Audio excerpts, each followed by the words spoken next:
So today is the first day of the semester, and kind of what I wanted to do today is basically go a little bit over the syllabus, go over my teaching style, what my expectations are, what you can expect from the class.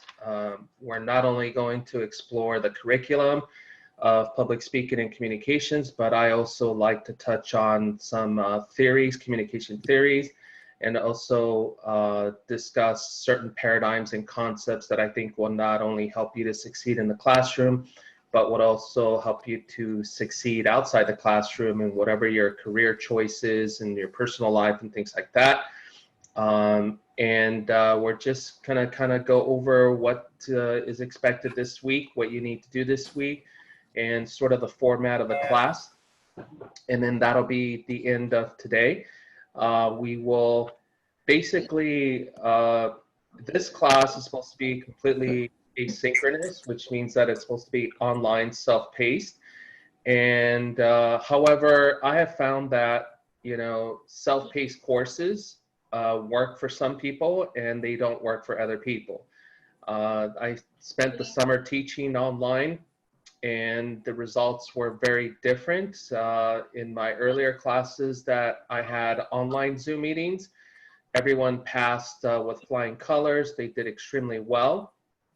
The session number 2, when I started doing more of the self-paced course and asynchronous style, I noticed that half the class failed the class. And that tells me that it's primarily because most of the students, I would say 80% or more of the students, probably don't have very good habits, don't have very good discipline skills, aren't very good with time management. So although having a self-paced course sounds great, sounds cool, you can do it on your own time, but if you don't have the right habits, if you don't have the right discipline, if you don't have the time management, if you don't have systems in place to help you to succeed, you're going to fail the class, not just my class, but any class that's remotely online. So I decided that although it's not mandatory, I'm going to be having Zoom meetings on Mondays and Wednesdays at 8:35, and we'll go for about an hour. And I'm going to go over some lectures, and it's going to be available to everyone. I encourage most of you to tune in, because I think if you're tuning into the lectures, it's a lot different because I do provide a lot of information and a lot of content. It also gives you an opportunity to ask me questions that if you're just trying to read my PowerPoints, or you're trying to read the chapters, you may have a lot of questions, and you're probably not going to get a very good understanding of what my PowerPoint slides, the meanings, the information that I have on there. But if you're tuned into the lectures, you'll get a better idea of the context of what I'm trying to lecture about and things like that. So so Mondays and Wednesdays, we will meet at 8:35. Again, it's not mandatory, but I would say that for 80% of you, it's probably a good idea to tune in and check in, because I think it'll help you. It's going to help you. So it also gives you a chance to answer questions. Okay, so I'm just leaving that out there. I think that the more structured the course is, the better for the most of you. I know that there's some of you probably in the class that are overachievers, and you got the discipline, you got the right habits, you have the right mindset, and you're focused. You could probably get away with you know, being self-paced, but it's always good to kind of check in. So any questions before we get started even further? Any questions so far about what I've said so far? No, sir. Okay. So this is my second semester. I got hired at Santa Ana College earlier in the spring, and I've been primarily teaching public speaking, in addition to teaching health communications and interpersonal communications. All of a sudden I'm having throat problems. In the fall, this fall, I am teaching intercultural communications in the second half of the 8-week course of the semester. So if you're interested in intercultural communications, feel free to sign up for my class. I'm also teaching interpersonal communications, 2 really exciting classes. And let's see, so let me get started with the share screen. I really enjoy teaching at Santa Ana College. I teach at other colleges as well, and I've had by far the most fun and a great experience at Santa Ana College. I think the students are amazing and really good group of students, and I've enjoyed being on campus. I can't wait to get back on campus, and the faculty are really great. It's a really good school, and just excited to be a part of the faculty of Santa Ana College. A little bit about me. So I like to teach the curriculum, and obviously we have to learn about public speaking, the curriculum. But as much as I love theory and I love talking about theory, and we will learn about a few theories. This semester, we're going to learn about framing theory. We're going to learn about priming theory, agenda setting, and we're going to learn about propaganda. And we're going to learn about social learning theory and the elaboration likelihood theory. I can assure you that although it sounds boring, learning theories, as it relates to communications and public speaking, I think you'll find learning communication theories actually very interesting and exciting. In all my classes, the students tell me afterwards that probably the best part of the class was not only learning about the theories, but how the theories apply to your life every day, and how the theories explain what's going on around in your life and what's going on around with how you, the individual, process information, how we generate our belief systems, how we're easily persuaded, the stuff that's coming out in the news reporting, in journalism, in public speaking, from politicians to public figures. You'll find that the theories that we're going to look at, you're going to be able to identify and apply it to what's going on in the world right now. And there's a lot of shit going on in the world right now. And it's a political year, so there's a lot of shit going on with that. So you're going to find that the theories are very applicable and helps you explain, and more importantly, understand this chaos or this mess that's going on around you. So we're also going to learn about mob psychology, groupthink, mob mentality, because we see a lot of that going on right now. We see a lot of propaganda going on right now, a lot of framing and priming of messages, but also these theories are going to be helpful to you as a public speaker, as a communicator, to how to frame your messages in order to be persuasive and also to be very effective as a communicator. So you're going to learn how to detect bullshit, how to detect the bullshit that's coming from the media and from politicians and public figures, and see how they're trying to persuade you via these different theories. But you're also going to develop these tools, and also for you to be very effective when you're doing public speaking, when you're doing presentations in your other classes. You could try these theories on your partners, on your lovers, you know. That's how powerful it is, okay?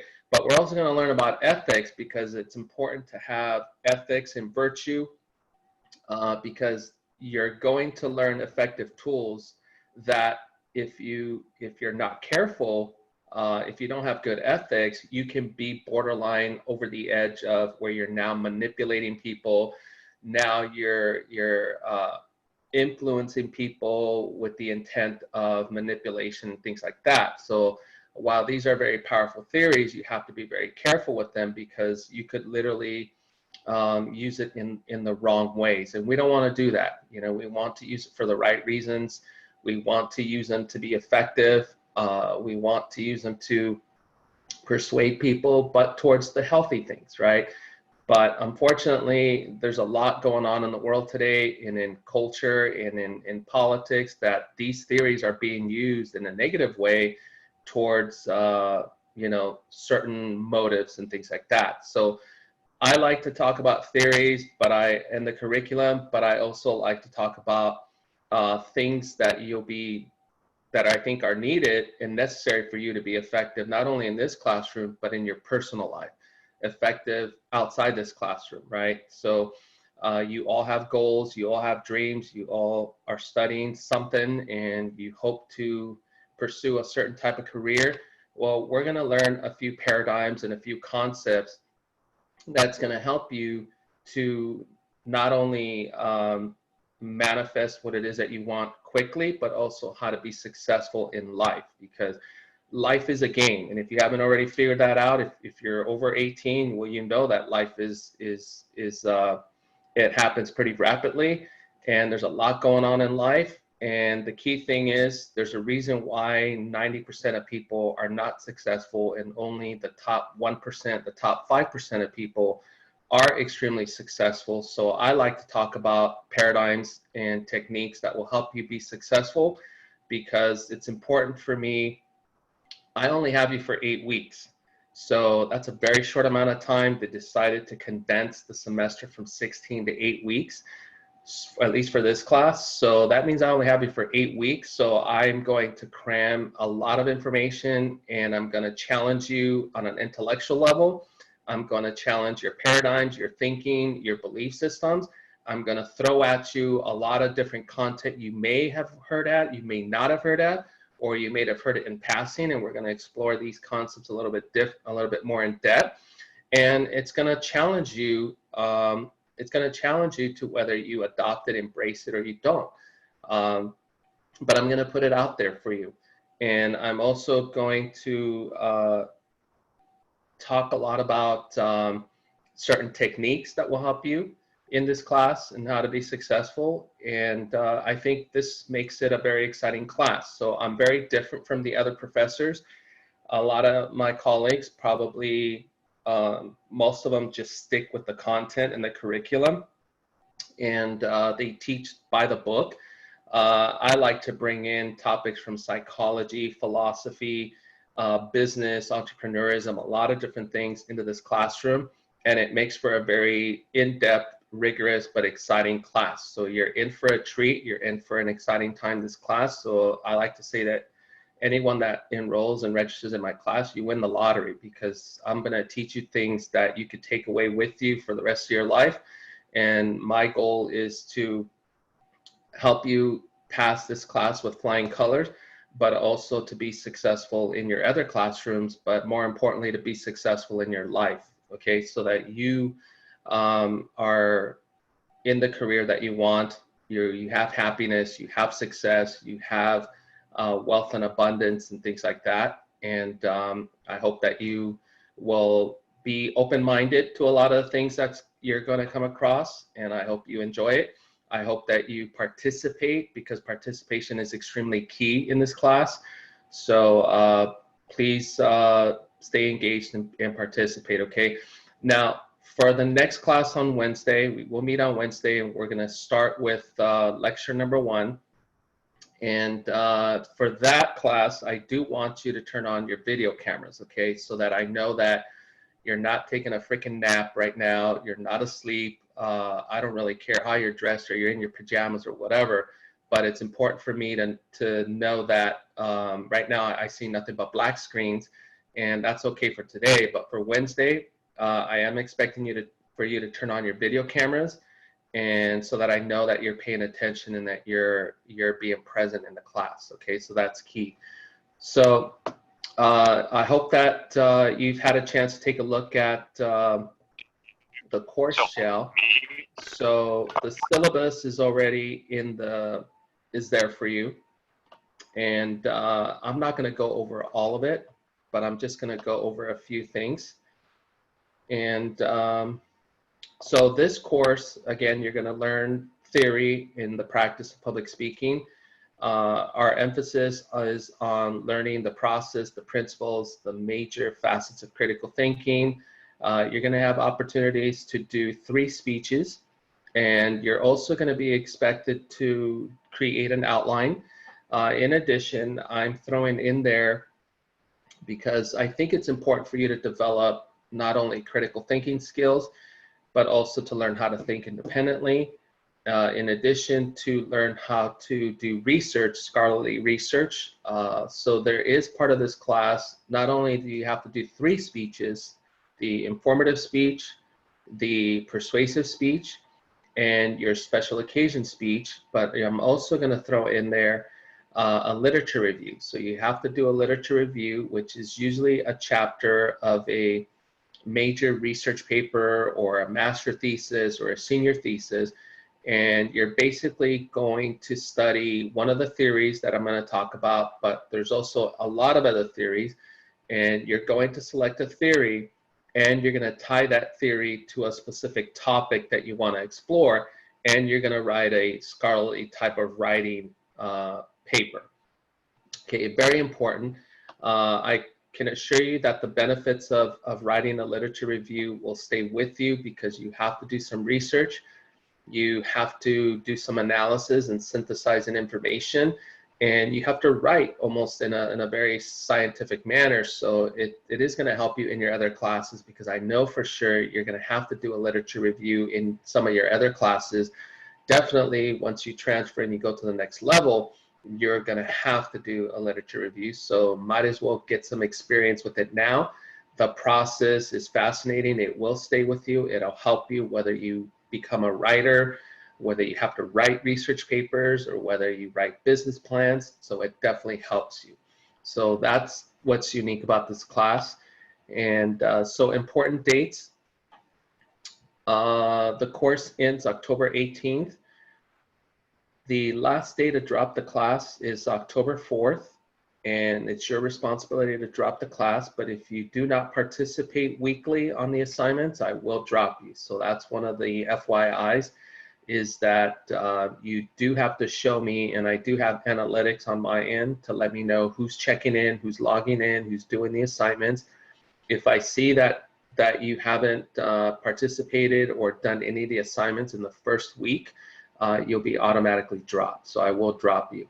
The last day to drop with a W, without a W, is September 2nd, and the last date to get your refund is August 30th. Okay, so again, attendance. This is an entirely online course with no required face-to-face class meetings.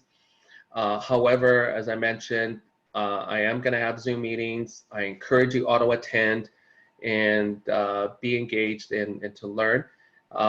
No show drop. By the end of week 1, you must complete all the activities listed within module 1 on our Canvas course site by the due dates indicated, or you will be dropped from the course as a no-show. So each week there's going to be a number of activities that includes a discussion board, an educational video, assignments that is building up towards your speech outline, and as well as some other things that you need to complete it that week. And there's also a quiz every week. So the assignments and the modules are due at the end of the week, either Thursday or Friday. I think this week the assignments are due on Thursday at midnight. So that's how it's going to be for the next 8 weeks. Assignments will be due on Thursday or Friday at midnight, and based on when I look at the information at the end of the week, that'll tell me who's participating, who's engaged, or who's not, and then you'll be dropped accordingly. Okay. Excessive absence drop. If 2 consecutive weeks of non-participation is observed by the instructor, the student will be dropped. So those are the 2 main things that you need to highly pay attention to, is that you have to do the work. Okay, because if you don't, you will fail the class. And if I don't drop you and you don't drop yourself, then you will get an F, and it does hurt you in your GPA. So please make every effort to participate. Again, this is a college level course. Just because it's online doesn't mean that it's going to be easier. Doesn't mean that it's going to be that much better. Again, the difference is it's going to be your habits. It's going to be your attitude. It's going to be, do you take personal responsibility? Do you hold yourself accountable? Because I'm not going to be holding your hand. I'm not your mother. I'm not your father. But I am going to set reminders. I am going to send out emails. But that's the extent of it. The rest of it is that you have to fall into your systems, your habits, and your time management skills. So if you don't have those in place, then the data shows that most of the time people who don't have systems, don't have the right habits, don't have the right priorities, usually don't do very well in an online environment. So be prepared if you're one of those students that you don't have those things in place. You know, get a calendar, set reminders, try to ask me for help if you need help, but be very careful because, you know, this is a 3-unit course and you are expected to put in a number of hours per week to do the work. Okay, so, and the other thing is, even though I have the assignments that are due at the end of the week, please do not wait till the last minute. Please do not wait till Thursday or Friday to begin doing the work, because you may think, well, I have all day Friday, I don't have any classes, so I'm home, I have all the time in the world. It doesn't work that way. By the time you get your ass up at 10 o'clock or whatever it is, if you're the kind of person that you don't really have a good system in place, you may be, I don't feel like doing my work until about 5 o'clock in the afternoon. And then all of a sudden, before you realize it, you have a lot of questions. Then you realize it's 10 o'clock, and then the homework assignments are, everything's due at midnight. And then cortisol, which is a stress hormone, starts to kick in. Your brain is in fight or flight response. And then now you're getting overwhelmed. And if you're getting overwhelmed and you don't have good stress management techniques, then you're just pretty much gonna become paralyzed, and you're not gonna do the work, and then you're gonna miss the deadlines, okay? And I will not be doing extensions, and I will not be doing, no late assignments unless you have a medical reason or something, an emergency related. It's gonna be case by case, but you know, I found that a lot of students, especially in an online environment, because they waited to the last minute, you guys come up with a lot of excuses, and I don't like excuses. So I've heard every kind of excuse that exists, and I'm always surprised by new excuses. I'm the kind of person that I don't tolerate excuses. So especially when I give you a deadline that's 1 week, right, at the end of the week, that's plenty of time to do the work. So I do not offer extensions unless it's an emergency or something related, serious matter. And you know, be also careful that even though Canvas says that the deadline is at 11:59, well, that's the time that is reflected in the database of Canvas, but your watch at home could say, well, it's 11:30. But Canvas, it's 11:59. So you have to be very careful. Do not wait to the last minute to turn in your homework. Do not wait to submit your assignments at the last minute, because you will get locked out. And I will not accept that as an excuse. I think the last few classes over the summer, there was a ton of students that were just emailing me that, it locked me out, I couldn't submit it, and things like that. And I'm not going to accept those things anymore, because it just floods my emails with a lot of emails from people that say that the system locked them out. Well, now you know. Do not turn in your assignments at 11:50 at night on the day of. Try to, you know, at the latest, submit your work at 10 o'clock on the due deadline, so that way there's no issue with submissions or the system locking you out. Okay, so let's see. You will be doing some discussion boards, and you are required to not only do the discussion boards, but you have to reply to 3 of your classmates. So it's important that as part of critical thinking, I want you to see how your classmates respond to the question prompts. We are going to touch on some very sensitive issues because I believe that it's important for you to be able to articulate yourself on these issues. It's important for you to learn how to counter argument and how to provide feedback, constructive criticism. So you are going to be expected to reply to 3 of your peers for every discussion board, but I need you to be respectful of your classmates and their viewpoints. So I'm not here to, I want to create a safe environment for everybody to express their viewpoints and to articulate their positions, but I also want you to challenge your peers. If you disagree, do so in a constructive manner. Do so with respect to one another. Again, it's okay to disagree. That's what makes it beautiful. The more diversity of opinions, the more diversity of thought that we have, that's fantastic, right? That's what we want. What I will not accept where if you disrespect somebody or you make statements without valid arguments or counter arguments, and you have to be able to, if you disagree with someone, explain why you disagree, offer valid viewpoints and things like that. So there's no shaming, there's no hate speech, there's no you know, where you're just you're making statements that's based on fallacies and there's really no argument behind it. So that's not dialogue, that's not rhetoric, that's not public speaking. So so we want everyone to share their ideas and their beliefs, and it's okay not to have to agree with everybody. So participation, that's extremely important. I hope I don't need to remind you about academic integrity. So no plagiarizing in your outlines or in your essays, in your papers. So be mindful of that, because we do have technology tools that tells us how much of your paper is plagiarized. So hold yourself accountable, be ethical, be virtuous. Okay, so and we are going to do fine together. So email policy. I will be checking my emails Monday through Friday from 8 a.m. to 5 p.m. 5 p.m. is the cutoff. If you email me during this window, I most likely will reply to you immediately or within 24 hours. If you email me after the window period, like say for example on a Friday evening, you email me at 5:15, I'm not going to reply to your email until the next business day, which is Monday. Okay, I'm not going to reply to emails over the weekend. So if you have questions, if you have issues, you have to get it to me Monday through Friday between 8 a.m. and 5 p.m. In the past, I've had students email me at 1 o'clock in the morning, 2 o'clock in the morning, and expecting a response, right? So I'm not going to do that.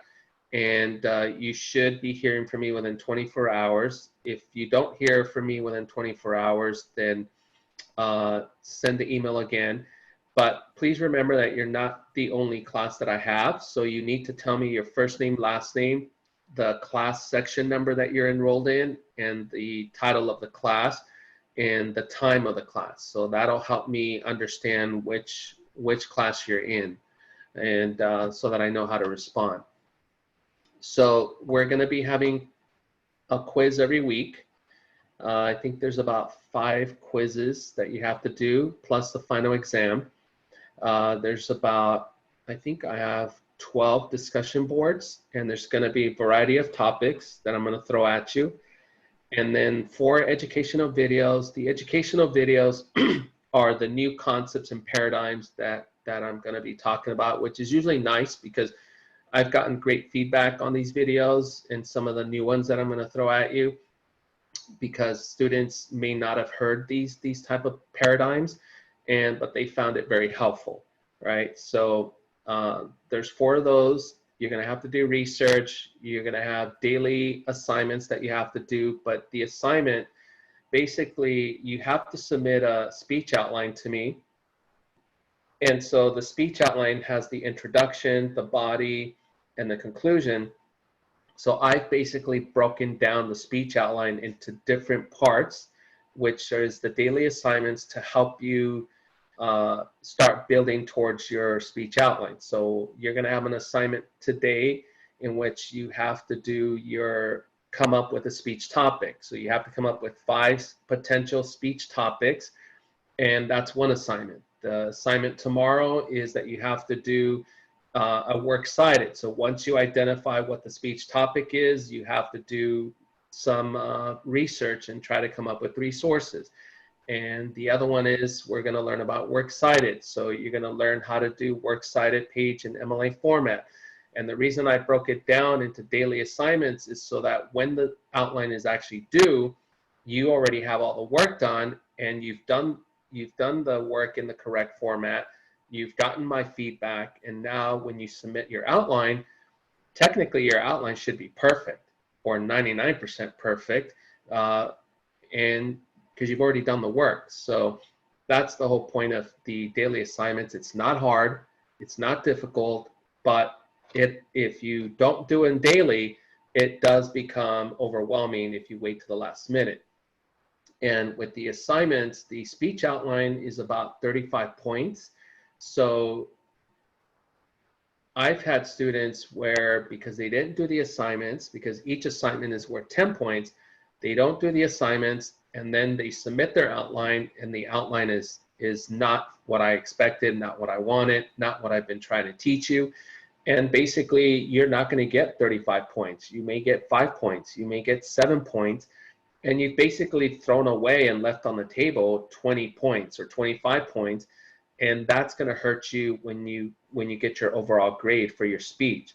So emphasizing, do not screw up on the outline, okay? Because that's valuable points that you're leaving on the table. So don't do it, okay? Because oftentimes your speeches may not be that great. And if you messed up on the speech, but you also messed up on the outline, now you've really put yourself in a really bad situation. So don't do it.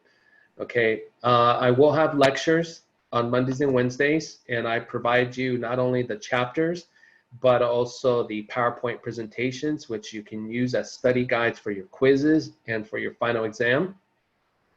The textbook for this class, there's no hard textbook. You don't have to buy anything. I provide a free digital textbook for this class, and I provide all the different chapters for you, so you don't have to spend any money on that. I do encourage you to buy 8.5 by 5, 8 by 5 index cards, because you will need them for your speeches. So that shouldn't cost you more than $4. So do make that investment. I think you may have to, I haven't decided if I'm going to do a journal, but it's there. You may have to do a journal, which just is a reflective exercise to get you to think about what you learned, what you didn't learn, what you liked, what you didn't like for the week. There's none for this week, so I'll let you know when I do put it out there. Okay, so your informative speech is 60 points. Your persuasive speech is 100 points. Special occasion speech is 60 points. Quizzes are 25 points each, and there's 5 quizzes. Final exam is 120 points.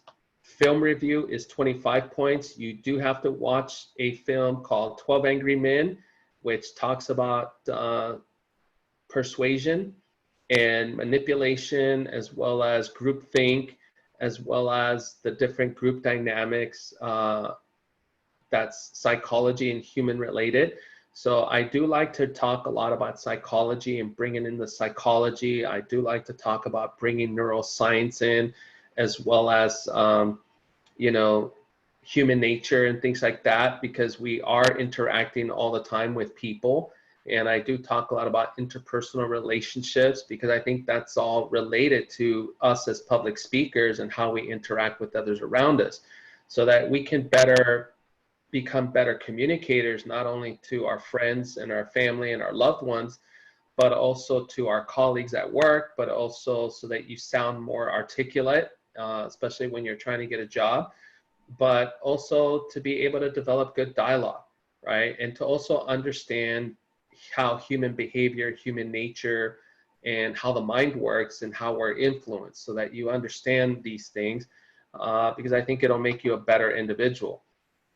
You will have 12 assignments that are worth 10 points each, but like I said, they're not hard, and it's all building up towards the speech outlines. There's 7 discussion boards, 15 points each. There's going to be various topics. So I think some of the topics, it's going to be based on political viewpoints. You'll have one on propaganda, probably framing, probably priming, mob psychology, and things like that. And it's designed to get you to critical think and also to express your viewpoints. You will have the literature review, which is 70 points, and then you'll have 4 educational videos that you need to watch, and then you'll provide feedback on that. So the total maximum points for this class is 805 points. That's a lot. And I can tell you that the majority of the points is in all these things right here. The quizzes, the assignments, the discussion boards, the video, the literature review, the film review. So an FYI, do not skip the assignments. Do not skip the discussion boards, because if you do, those points add up very quickly.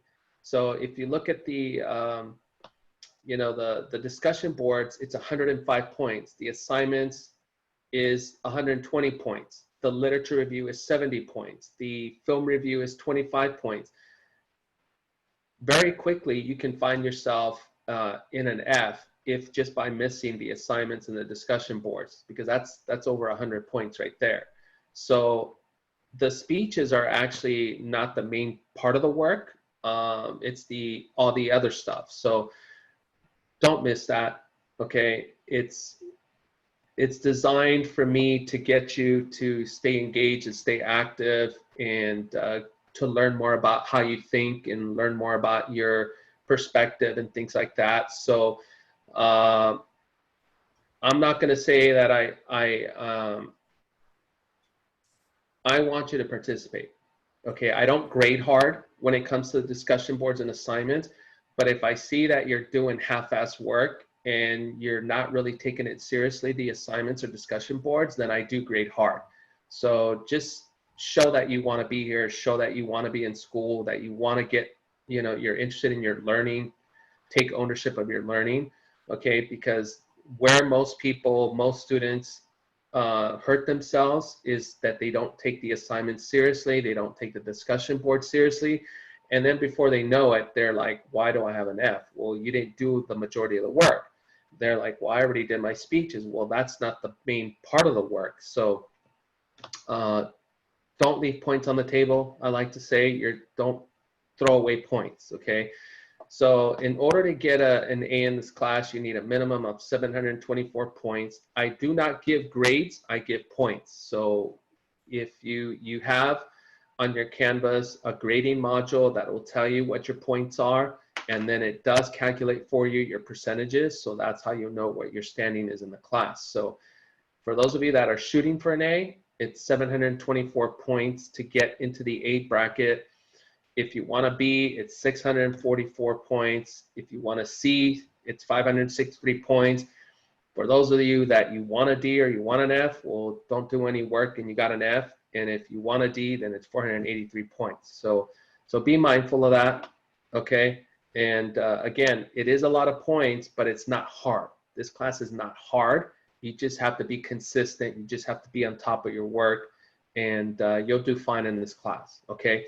Now, with your speeches, remember this is a speech class, so you do have to provide 3 speeches.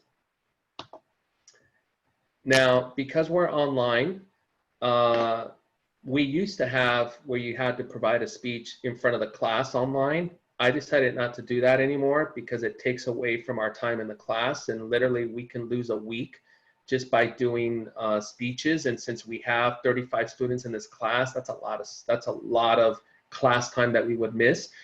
But you do have to submit either a YouTube link, you have to you have to record yourself, whether it's your phone or if you have a Nikon SLR or a Canon or a video camera, record yourself. You have to upload it on YouTube, and you have to send me the link, submit the link in the assignment in Canvas along with your outline. Or if you don't have a YouTube account and you don't want one, you can record yourself, but then you have to upload the MP3 file or MP4 file, whatever it is. You have to send that to me through Canvas.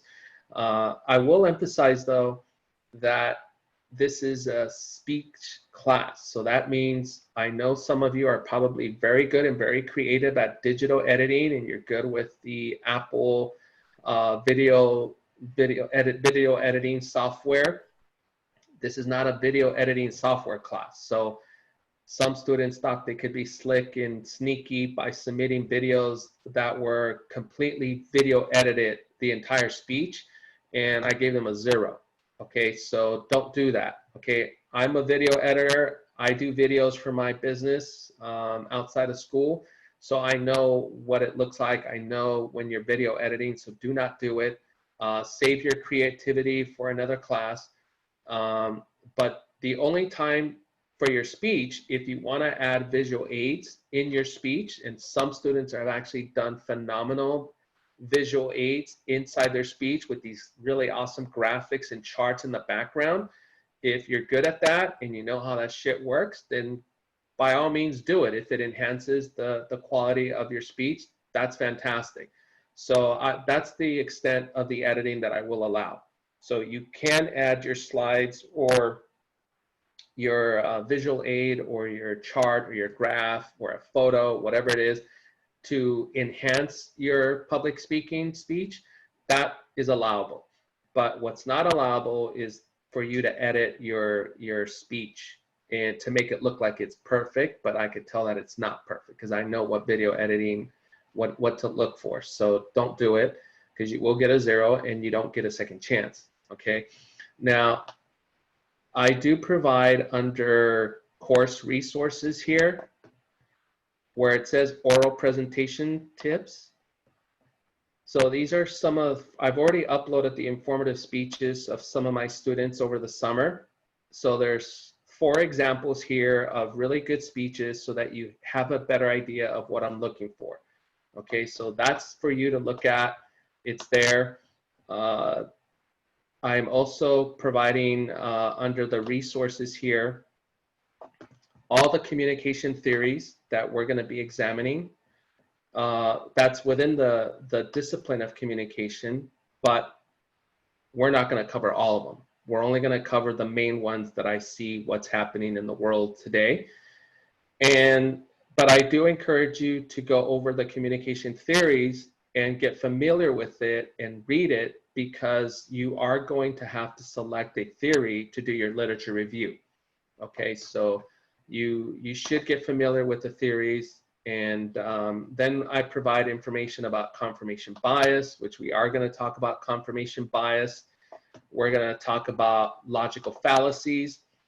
If you don't know what a fallacy is, it's basically people making invalid reasoning and arguments, and people are just making statements, people making emotional statements, but there's no valid reasoning or proper construction of an argument, right? So that's how, unfortunately, the conversation has gone today in our society, where instead of people making sound, solid arguments based on logic, a lot of people are making emotional statements, and a lot of people are making statements that's not based on facts, not based on reason and logic. And I think it's important for you to be familiar what fallacies are, so that you know when your friends are bullshitting you, when you know when an instructor or is a politician or a public speaker, they're making statements. It's important for you to identify, like, oh, that person's using a straw man, or that person's using a slippery slope, right? So that you are aware of what they're trying to do. Or maybe they're saying a loaded question, right? By being familiar with fallacies, you're able to protect yourself from manipulation and persuasion, but also it helps you to be aware of when you're using fallacies. And in order to make you a better communicator, you need to be aware of the times when you make fallacies, and you need to stop. You need to stop that, right? You need to become a better communicator based on facts, based on reasoning. And I can tell you that our country needs that more than ever right now. Is we need to get back to the point where I'm going to talk about it when I lecture on Wednesday, where Aristotle was a big proponent of public speaking and arguments and debates. But unfortunately, if Aristotle was alive today, he'd be freaking out because of the way we're communicating today in society, even amongst each other. We're not really debating. We're just shouting. We're just making statements and emotional statements. And some people they're so full of shit, they don't even know they're full of shit, right? And it's disgusting. You know, it's not what I want to see.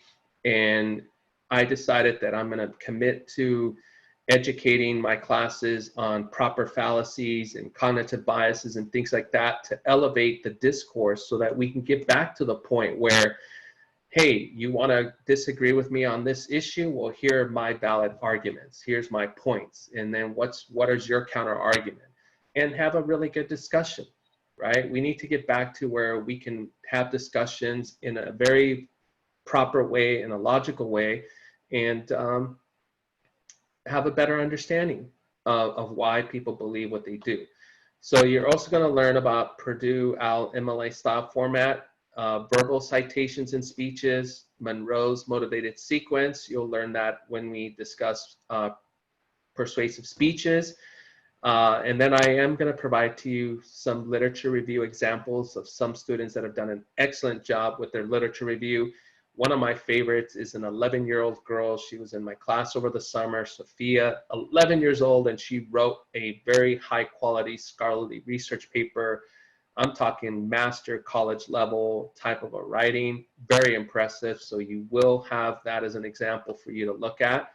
And, you know, I provide those resources for you. So for today, module 1, and this is what's in the module. I do provide an introductory page. I encourage you to look at it. The first discussion is you have to introduce yourself to your classmates. You can begin looking at the lectures, but I will lecture on it on Wednesday. Your first assignment is going to be on Aristotle, and that's due on Thursday. The informative speech topic, credible sources, and works cited in MLA. And I will upload the first educational video tonight after this class, and then you'll have your first quiz on chapters 1, 2, 8, and 15. And that's as far as I put up because I just finished summer school on Friday. And so I'm going to be adding module number 2 this week, and then module number 3, 4, and things like that. So I'm not going to put it all up there. I'm building it as I go. And so for today, or this week,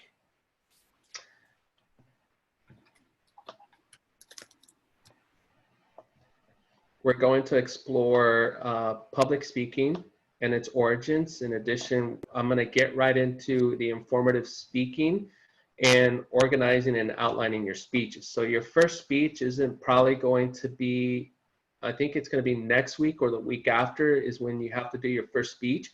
But I need to go in right away into informative speaking and organization and outline, because you are going to have to do some of these assignments, and that'll help you better to know what we're doing and what we're talking about. So I am going to jump around quite a bit with the chapters. I'm not going in chronological order. So I am going to jump around. So this week, we're going to learn about informative speaking, as well as next week. And then in week 3, we're going to get into persuasive speaking. So these are the learning objectives for this week. I'm not going to go over all of them. In order to be successful completing this module, you need to read chapters 1, 2, 8, and 15. You have to do the discussion board, watch the educational video, complete the 4 assignments. Again, it's not hard. And then complete the quiz. And the quiz is only 25 points. And the quiz is probably going to be multiple choice, true and false, things like that. Because last semester I had them a lot of essay questions, and that just took forever to grade. So especially when you have a large class like 35 students, that's 35 times I have to go over every question. So I'm trying to get away with these go away with the essay questions so that I don't have to go over and grade every single one, because that's just time consuming. So I am going to try to do a lot of true or false, multiple choice, probably, you know, matching type of stuff like that. So pay attention to the details, okay? Because I am going to throw questions out there where I'm not going to make it as obvious for you what the answer is. So it's going to make you think a little bit. So for the first discussion board, introduce yourself to your classmates. Tell us 3 interesting things about yourself or your hobbies. Okay, all of you are unique. You're one of a kind. So there's interesting things about you. Okay, so if you don't think you're interesting, then you need to do some self-awareness, and you need to do a little bit thinking about what makes you fantastic and awesome, because you are. Okay, so everybody's got a really cool story. Everybody's got some cool hobbies. Everybody's got something unique about you. Tell us what that is. Okay, and if you don't know, then ask somebody. And if they don't know, then you need to spend some time alone with yourself and think what makes you fabulous and fantastic, and tell us what that is. Okay. What are 2 things you hope to learn in our course this semester? What is your major, and what career are you planning to pursue? So those are the questions you need to answer. And I'm looking for really good thought out answers. Okay. I'm not expecting 5,000 words or something like that, but I also don't want 3 words. I don't want you to say 3 unique things about yourself, and then all you say is, I sleep, I eat, I shower. That doesn't tell me anything, okay? That tells me you're not engaged, okay? So do kind of write a little bit about it, right?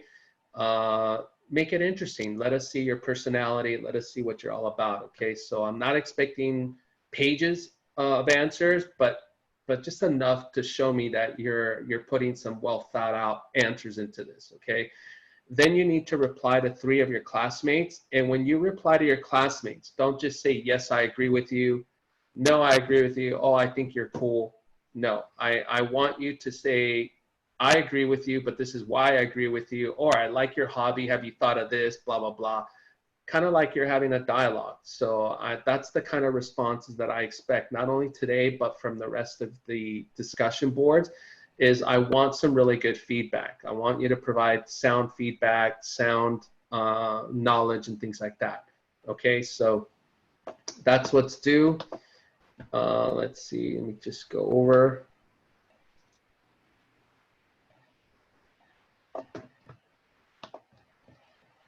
Just to give you an example, so I do provide the instructions, the lectures. I do provide the chapters as well as the PowerPoints. Okay. But if you tune in on Wednesday, you'll understand when I do the PowerPoints. So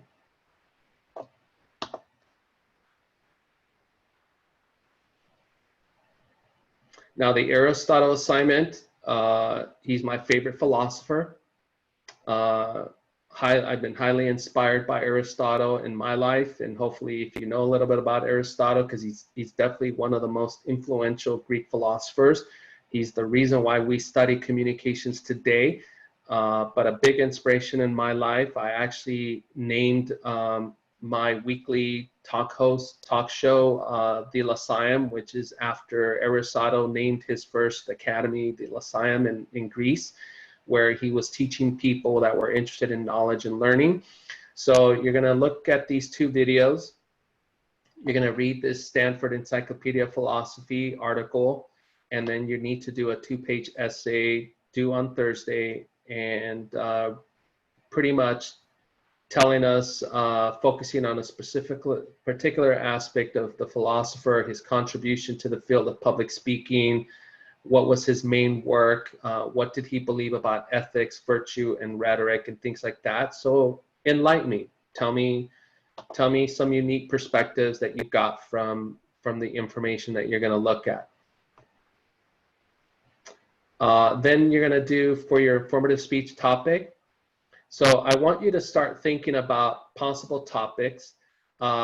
The informative speech, you're basically going to provide information about specific subjects to an audience. So the goal is to help your audience to remember information you're presenting. It's a 5-minute speech. So your job is to, what do I want to talk about? So I provide examples. If I want to talk about education, then your category is education, but your topic is a college degree is a ticket out of poverty. That's going to be your argument. If it's financial, every college student should learn financial literacy, right? If your topic is beverages, I believe Coca-Cola is better than Pepsi or something like that, right? So your job is just to come up with 5 different categories. They should all be different. And then you need to come up with a possible topic that you think you want to inform the audience about. So the category can be anywhere from animals, the economy, terminology, family, financial, geography, government, health, fitness, education, policy. No environmental stuff. Okay, I've heard enough about the environment and things like that. Unless I don't want to hear about global warming. I don't want to hear about the ice age. I don't want to hear about any of that. But if you want to talk about, for example, of the electricity and the automotive industry moving more towards electric vehicles and things like that, that makes sense. If you want to talk about the water problems around the world, that's okay. If you want to talk about the fact that we're moving more, according to articles that I've seen, we're moving towards plant-based foods, and argue as a form of environmentalism, then that's fine.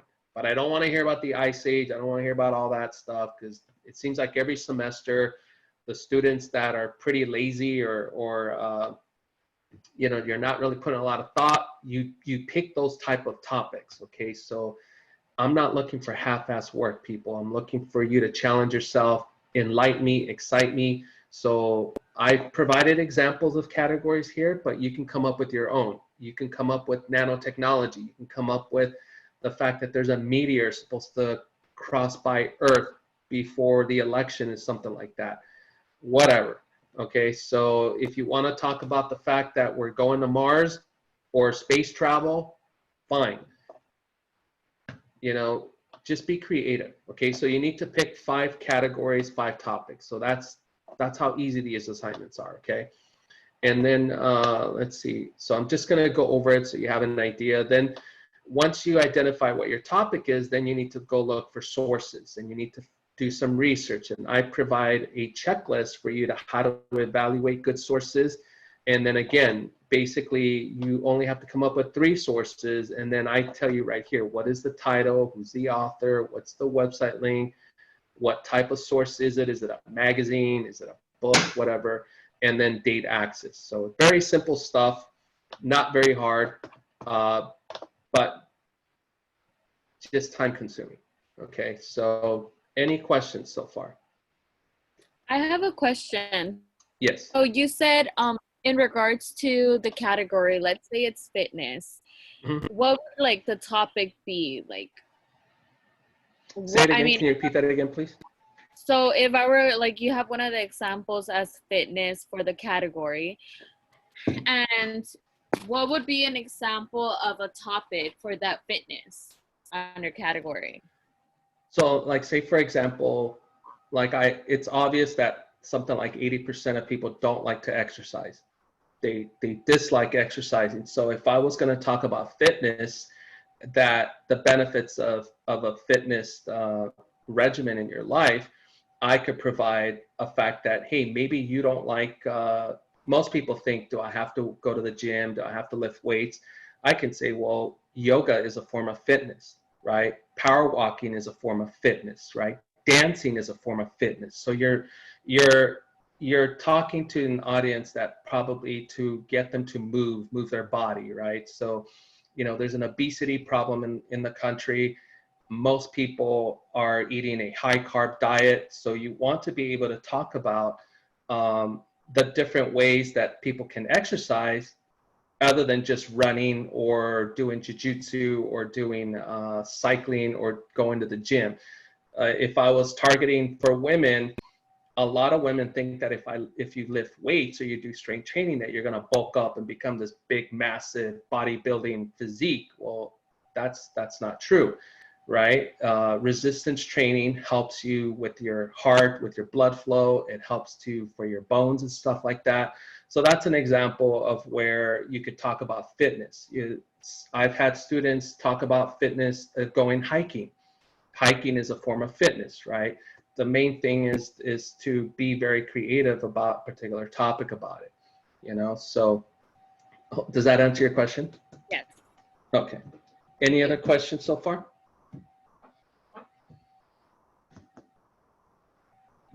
No questions? And all of this is going to get submitted through this website, correct? That's correct. It's going to be submitted on Canvas. So under each assignment, there is a submission option there in which you're going to have to submit your document and things like that under that. So the assignments, I've made them in Word, Microsoft Word. So I hope that for those of you that, I think some of you may have Apple products or something like that. Unless if you do not have Microsoft Word, it might not be a readable document. So you may have to recreate the document in whatever the format that Apple uses, and then create a PDF file and submit that file to me in Canvas. Does that make sense? Yeah. So all of our assignments are due under obviously the assignment tab. Sorry for all the questions. No, it's fine. No, it's fine. Yes, absolutely. It's submitted through the assignment. Yes, absolutely. Okay, so then all the due dates are there, so we'll know like yes, all the due dates are there. Absolutely. And then again, remember, you won't have your first speech until the end of next week, or maybe the third week, depending on how fast we're moving, because this is an 8-week class. And then, you know, my goal is to just kind of move along pretty quickly. It's going to be a lot of work up front, but it gets easier. So in the first couple of weeks, it seems like it's overwhelming, a lot of work, but then it gets easier. Once we get the 2 speeches out of the way, then it slows down a lot. So because the primary speeches are the informative and persuasive speeches, and that's really what I have to focus on heavily. But then the special occasion speech, it's fun, it's exciting, it's not complicated at all. And then the literature review, it's a fun exercise, as I mentioned. And then the film review, that's always a lot of fun when we talk about it and things like that. And, you know, the class moves along pretty quickly, but the majority of the work is done in the first 3 weeks. So don't worry. If you can get in through the first 3 weeks, you're fine the rest of the way. And the quizzes, like I said, they're not challenging, the quizzes. They are challenging, meaning that I don't make them obvious what the answer is. But if you're paying attention and you're reading the details, you'll do fine on the quizzes.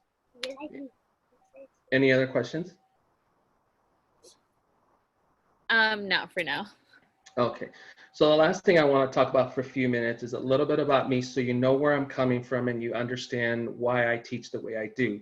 So again, I love theory and I love the theoretical aspects of curriculum, but I know that it's more important, how do I apply this to my life? How do I get application out of this? I used to be where you're sitting as a student, and I can tell you there was a lot of things that I learned from instructors that were teaching at the time that I didn't take with me outside of class because they didn't teach me a lot of outside stuff. So now that I'm an instructor on this end, for me, it's important to not only, as I'm required to talk about public speaking in the curriculum, which is what I do, but I also talk a lot about how to be successful in life and how to be successful in whatever your career choice, how to maximize your gifts and your talents, how to utilize your entrepreneurial spirit or your entrepreneurial gifts, or if you have any talents and things like that. So I bring a lot of stuff into this class because you're not going to hear it from a lot of other professors. They're not going to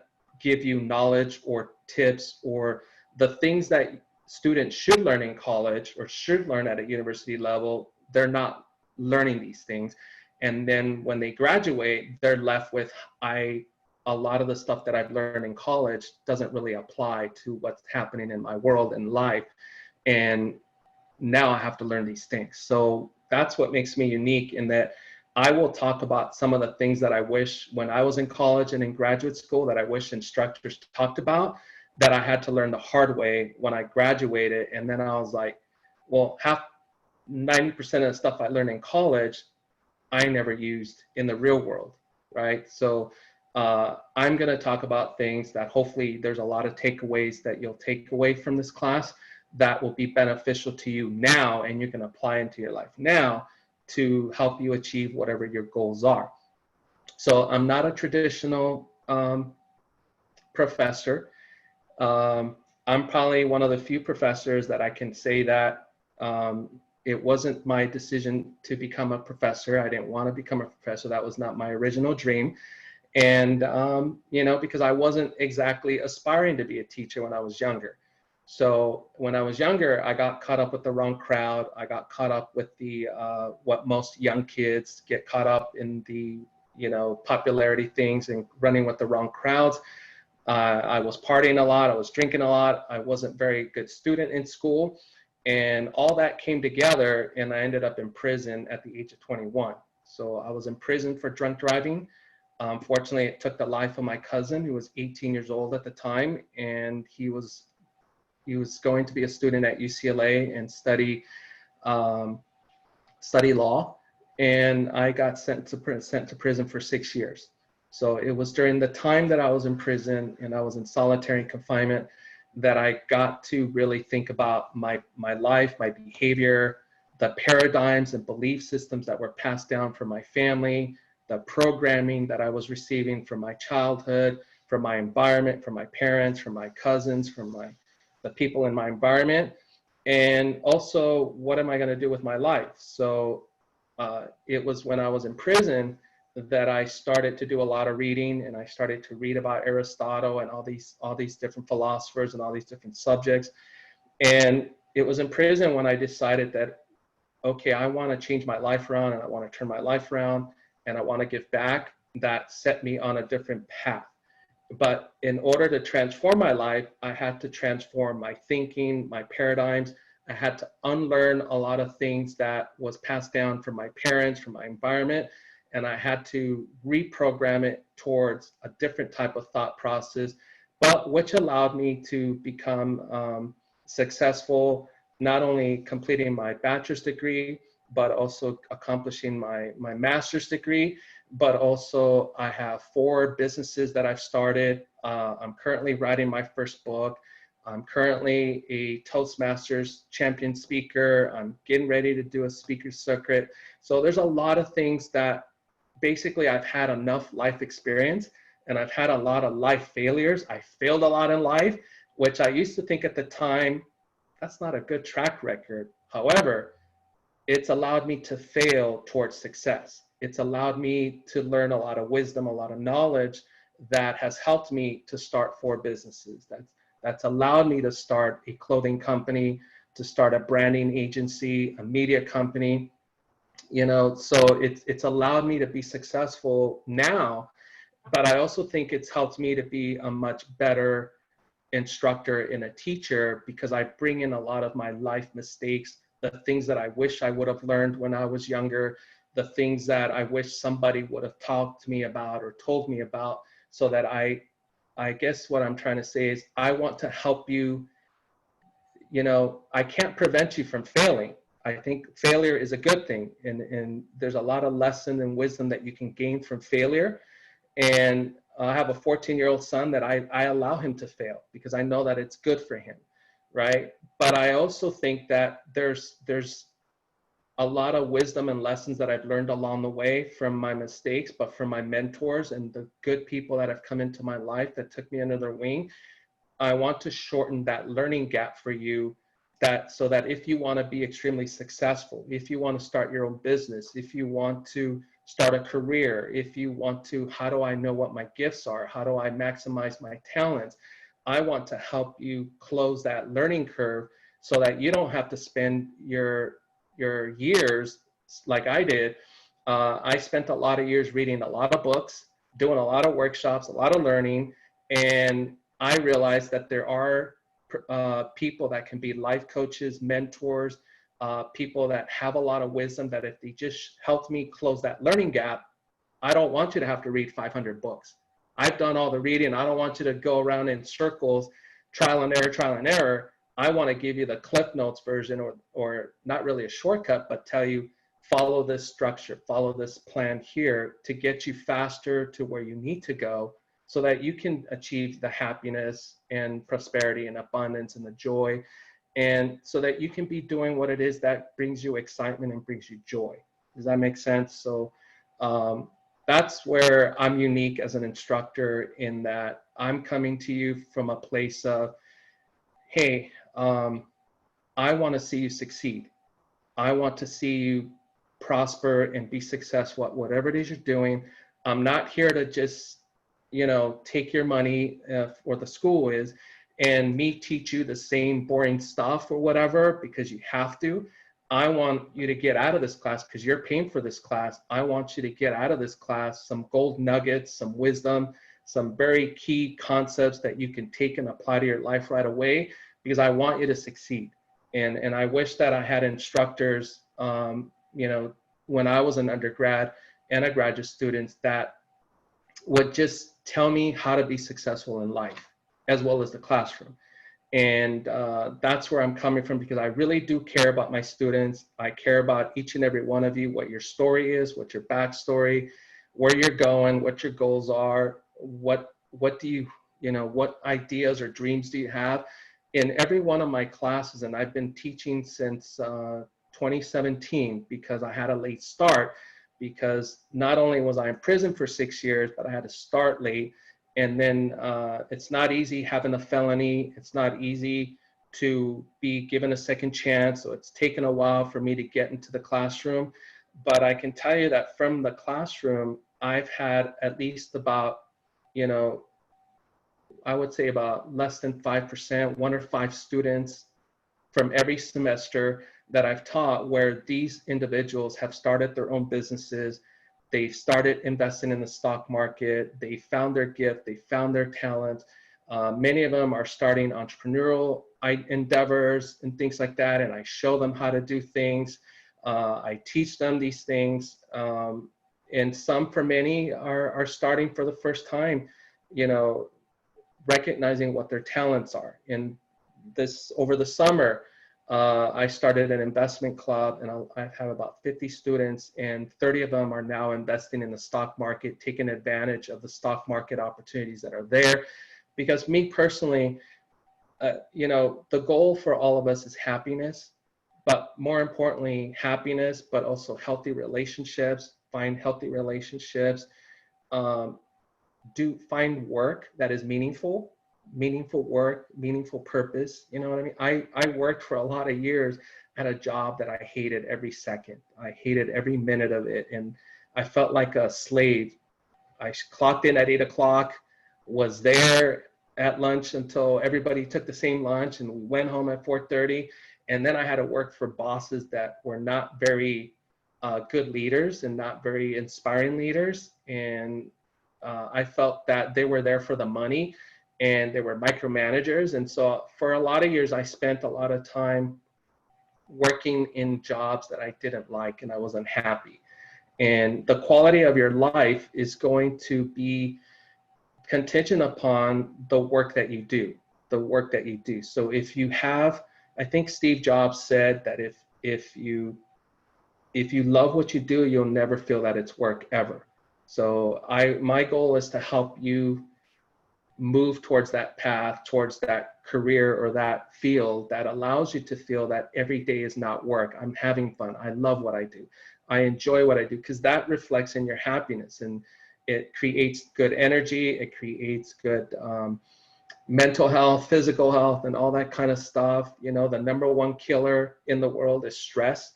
And a lot of people are stressed out about finances, jobs they don't like. They're struggling with relationships, and then that creates cortisol, which affects your body and things like that. So for me, it's important that every one of my classes, my students are taking the lessons that I wish somebody would have taught me, that I share it with you. Whether you take it and apply it in your life, that's up to you. But at least I'm going to give you that option and that opportunity to apply these things. And every semester, I have at least about 5 students that remain friends with me and in contact after class. And these are the ones that they want to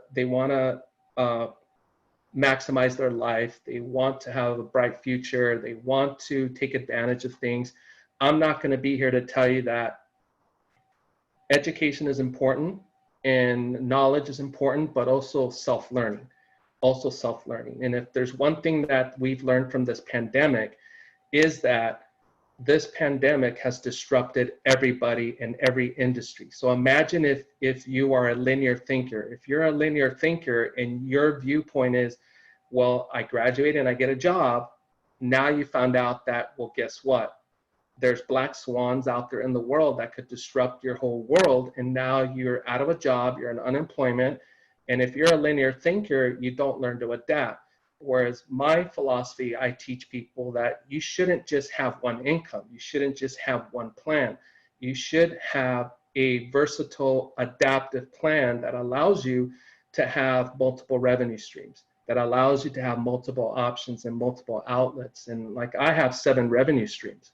So I do a number of different things. So I am not affected by what's going on with the pandemic, but because I've created a structure and a system around me that allows me to be recession proof, to allows me to be creative and adaptable regardless of what's going on. And that's a different concept and philosophy for a lot of students, because in most higher education, instructors are telling you, go to school, graduate, and get a job.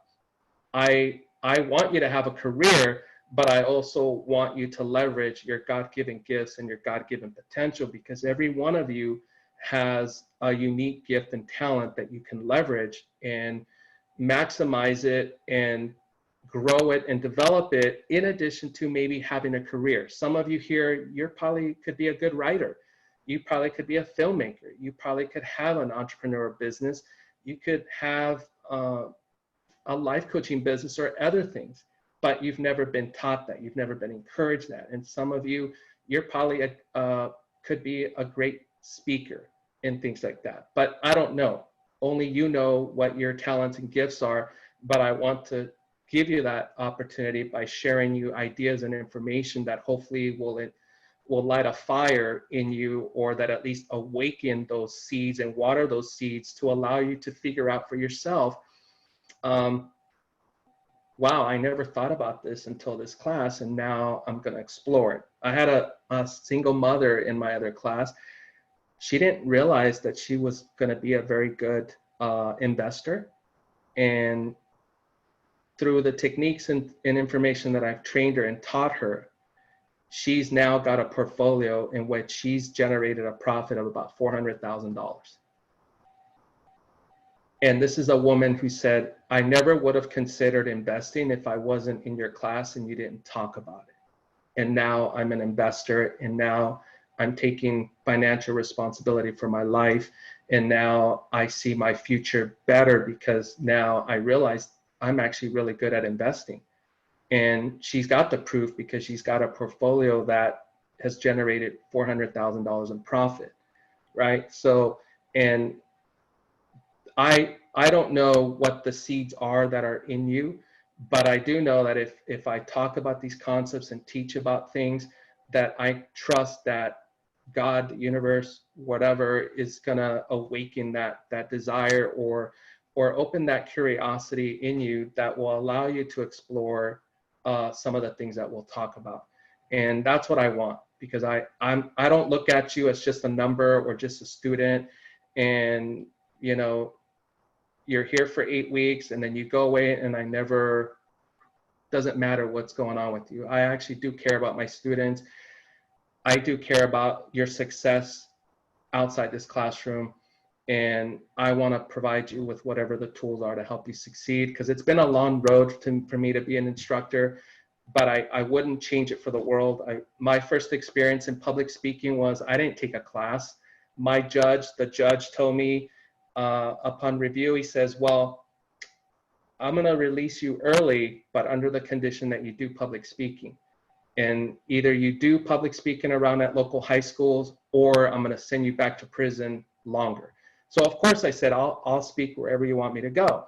And my first speech was in front of a group of students at my old high school, where I graduated from Torrance High School, and it was 600 students.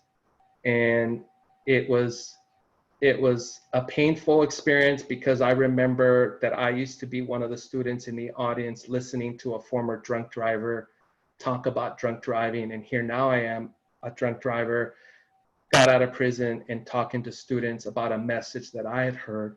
So that was my first experience in public speaking. I didn't learn about persuasion. I did not learn about proper outline and formatting. but I was very effective and I was very good at it. And then through that experience, I discovered that maybe my gift is public speaking or the ability to articulate myself. It's opened a lot of doors. And now to be able to be an instructor of public speaking, it's you know, I feel that I'm supposed to be doing this to teach you how to be an effective communicator, because the number one skill that will benefit you the most is your ability to communicate effectively, to be able to articulate yourself effectively.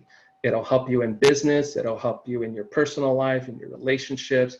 And, you know, I wouldn't change what happened at all, because it's made me who I am today. And I know that I'm making a difference and I'm impacting people's lives. And so that's what you're getting in my class. You're getting someone that does care about you and about what you're going to do in your life. And I want to help you get there as quickly as possible. And I want to help you shorten the learning curve. And there you go. So thank you for listening to me. I appreciate it. Any questions or any thoughts? Okay, well, thank you very much. I appreciate you. So I'm excited to have you in the class. Thank you again for being here. Have a great rest of the day, and we'll see you Wednesday at 8:35 to begin the lecture. So thank you for your time, everyone. I will hang out for a few minutes in case anyone has any questions. Let's see. Ashley said, is anyone having trouble viewing chapter 1? Yes. Yes? Okay, let's see. Yeah, mine says that the access is denied when I try to open it. I believe 8 and 15 is available, but 1 and 2 is not. Okay, let's figure that out real quick.